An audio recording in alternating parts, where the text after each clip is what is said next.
മിശിഹായിലെ സ്നേഹം നിറഞ്ഞ മാതാപിതാക്കന്മാരെ, സഹോദരി സഹോദരന്മാരെ, പ്രിയ കുട്ടികളെ, സ്ലീഹാകാലം 7-ാം ആഴ്ചയിലേക്ക് തിരുസഭ പ്രവേശിച്ചിരിക്കുകയാണ്. പ്രായമായ അച്ഛന്മാർ മാത്രം താമസിക്കുന്ന ഒരാശ്രമം.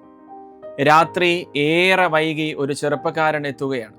അവൻ ആ രാത്രിയിൽ എവിടെയെങ്കിലും ഒന്ന് അന്തി ഉറങ്ങണം, അതാണ് ഉദ്ദേശം. മണിയടിച്ചകത്തുള്ളവരെ ശല്യപ്പെടുത്തണ്ട എന്ന് കരുതി അവൻ ആശ്രമത്തിന്റെ പുറത്തെ വാതിലിൽ ചാരി അങ്ങനെ ഇരിക്കുകയാണ്. അവൻ ഉറങ്ങിപ്പോകുന്നു. പിന്നീട് രാത്രി ഒരുപാട് വൈകി ഒരു കള്ളനെ തിരഞ്ഞ് നൈറ്റ് പട്രോളിങ്ങിന് ഇറങ്ങിയ പോലീസുകാര് ഈ ആശ്രമത്തിന്റെ മുന്നിൽ ഈ വാതിലിൽ ചാരിക്കിടക്കുന്ന ഈ ചെറുപ്പക്കാരനെ തട്ടി ഉണർത്തി ചോദിക്കുകയാണ്, നീ എന്താണ് ഇവിടെ? നീ എന്തിനാണ് ഇവിടെ കിടക്കുന്നത്? നീ എവിടെ നിന്ന് വരുന്നു?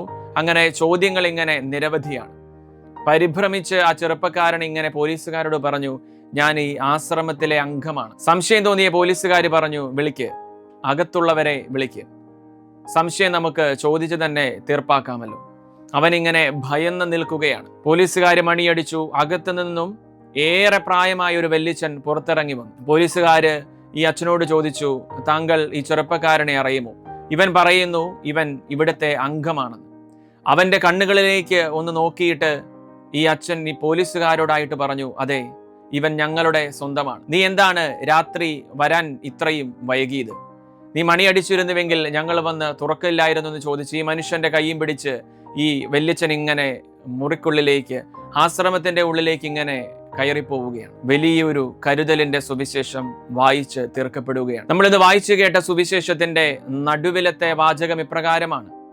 ഈശോ നമ്മളോടായി പറയുകയാണ്, ഞാൻ നിങ്ങളെ അനാഥരായി വിടുകയില്ല. അതിനുവേണ്ടി ദൈവം പരിശുദ്ധാത്മാവാകുന്ന ഒരു ദൈവത്തെ നമുക്ക് കൂട്ടു നൽകുകയാണ്.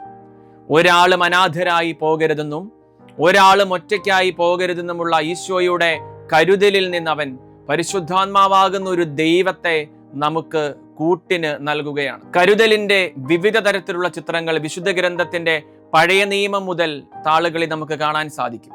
അതിങ്ങനെ സഹോദരനെ കൊന്ന കായേനെ മറ്റൊരാൾ പോലും ഇനി ഉപദ്രവിക്കാതിരിക്കാനായി അവന്റെ നെറ്റിത്തടത്തിൽ ഒരു മുദ്ര ചാർത്തുന്ന ദൈവത്തിൽ തുടങ്ങി ഇസ്രായേൽക്കാര് കാനാൻ ദേശത്തേക്കുള്ള യാത്രാമധ്യേ മേഘസ്തംഭമായും അഗ്നിസ്തംഭമായും അവരുടെ കൂടെ നടക്കുന്ന ഒരു ദൈവ സാന്നിധ്യമായിട്ടും, പിന്നീട് പഴയ നിയമത്തിലും പുതിയ നിയമത്തിലുമായിട്ട് സ്വർഗത്തിൽ നിന്നും ഭൂമിയിലേക്ക് വിവിധ മനുഷ്യരുടെ ജീവിതങ്ങളിലേക്ക് ഇറങ്ങി വന്ന ഒരു പിടി ദൈവദൂതന്മാർ, അവരെല്ലാവരും വലിയ കരുതലിന്റെ ചിത്രങ്ങൾ പകർന്നു തന്നവരാണ്. ബിഷപ്പ് ഫുൾട്ടൻജേഷ്യൻ തന്റെ പുസ്തകത്തിൽ എഴുതി വെച്ചിരിക്കുന്നത് പോലെ കരുതലിന്റെ പടവുകളിൽ ഇരുന്ന് സ്നേഹത്തെപ്പറ്റി സംസാരിച്ച് സ്വർഗത്തെക്കുറിച്ചുള്ള സൂചനകൾ നൽകിയ ഒരാളായിരുന്നു ഈശോ എന്ന ദൈവം.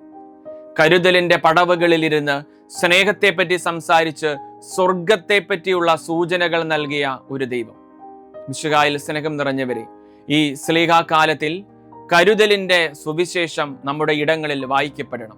നമ്മുടെ ചുറ്റുപാടുകളിൽ ആരും അനാഥരായി പോകരുതെന്നും ആരും ഒറ്റയ്ക്കായി പോകരുതെന്നുമുള്ള ഒരു വാശിയോടെ ജീവിതത്തെ നമുക്ക് കൂടുതൽ ഈശോയിലേക്ക് അടുപ്പിക്കാം.